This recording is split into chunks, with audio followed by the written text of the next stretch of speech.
Hey everyone, today we will show you how to install the Say What WordPress plugin step by step.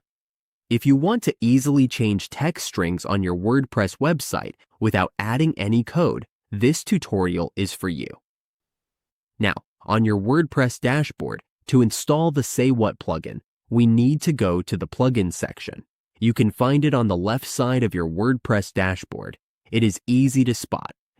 Just click on that option. Once you click it, you will be taken to the plugin marketplace. Inside the marketplace, you will see a search bar. This is where we will type the plugin name. Go ahead and type Say What, or just the name of the plugin you are looking for.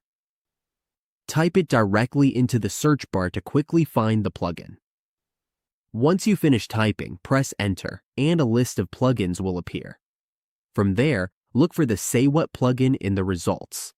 All we need to do is click on it to begin the installation. To install plugins on WordPress, you will first need to have a premium plan. We cannot install this plugin without one. So all we need to do is upgrade our plan and activate it. We cannot use this plugin on WordPress without a premium or paid plan. Once that is sorted, just install the plugin and it will be ready to use on your WordPress site. This plugin lets you change default text labels or strings used by your themes or plugins without touching any code. It is a simple and effective tool for easy text replacement across your site. Now we know how to install the Say What WordPress plugin.